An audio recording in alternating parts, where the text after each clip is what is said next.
Masa silam pecah gesekan sosial berulang kali. Ikatan persaudaraan lintas etnis di Surakarta pernah terkoyak gara-gara meletus konflik rasial. 1743, 1911, 1965, 1980, dan 1998. Wong Solo mulai belajar dari pengalaman sejarah getir itu. Digelarlah Grebek Sudiro sebagai siasat kebudayaan guna membentengi masyarakat dari percikan konflik sekaligus membasmi benih kebencian. Kawasan Kalurahan Sudiro Kerajaan dipilih menjadi arena Grebek Sudiro karena syarat akulturasi Tionghoa Jawa.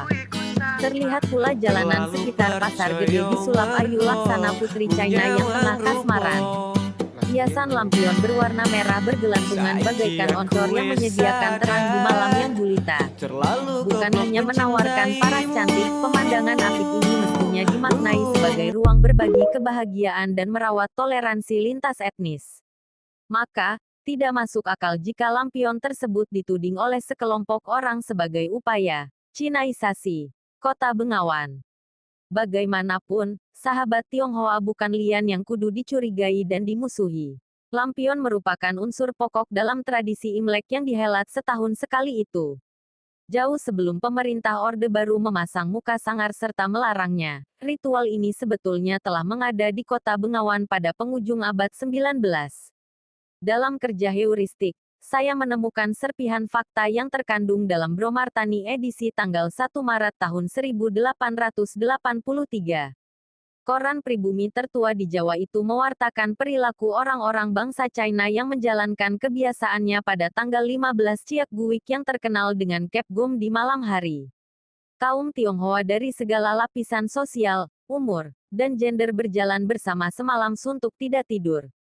Saat Kep Gom, semua warga Tionghoa di Surakarta mencari hiburan di daerah Manahan, Jebres, Bacem dan Juruk. Keriangan dan rasa bunga terpancar pada diri komunitas Vreemdeoorstellingen, Timur Asing, tersebut.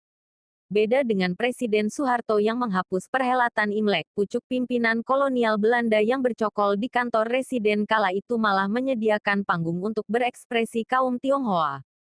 Kebebasan berekspresi adalah sebuah kemewahan bagi kelompok minoritas yang bermukim di kawasan Ketandan, Balong, Coyudan, dan Tambak Segaran. Mereka berada pada posisi tengah dalam struktur sosial itu diperbolehkan tampil di ruang publik dengan segenap unsur budayanya. Imlek dan lampion sebagai fenomena budaya bertahan lama berkat masyarakat pendukungnya diberi arena sosial beraktualisasi diri, bukan digencet. Pasar Gede, tempat lampion pating grandul tersebut, sedari dulu merupakan pusat pemukiman Tionghoa berbasis perdagangan. Di lingkungan ini hidup engkoh-engkoh dan tacik-tacik yang fasih berbahasa Jawa Ngoko. Sebelum ibu kota kerajaan Kasunanan pindah dari Kartasura ke Surakarta, Pasar Gede telah menjadi urat nadi perekonomian lintas etnis yang ramai dengan dukungan Bengawan Solo dan Kali Pepe. Terkait aspek niaga, saya sodorkan bukti sejarah yang termuat dalam Bromartani edisi tanggal 11 Maret tahun 1880. Dilukiskan dinamika perdagangan orang Tionghoa di Pasar Gede yang mengikuti musim ing mangsa punika kata para babah ingkang remen sade gereh tongkil. Manawi mangsanipun dateng magrobak-grobak anglur urut margi pacinan. Lah kok kados kirang panggaotan dene teka gereh dipun dagang. Punapa boten sumer-sumer padaranipun bilih pinuju gula wentah angin sep gonda kecing makaten.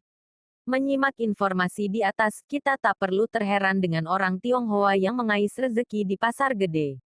Selain menyuratkan ikan gereh tongkil sudah mewarnai bahan kuliner di Solo jelang penghabisan abad 19, berita ini sebenarnya mengguratkan tingginya etos kerja dan cerdiknya mereka meringkus peluang. Berani berlama-lama menahan aroma yang tak sedap menusuk hidung demi mereguk untung. Kendati sibuk mengadu nasib di negeri orang berbekal ketekunan serta hidup hemat, gemi setiti, komunitas China tak melupakan kebudayaan dari tanah asal. Tetap dipeluklah lampion dan Imlek, supaya ora kepedotan oyot, demikian kata orang Jawa. Dala.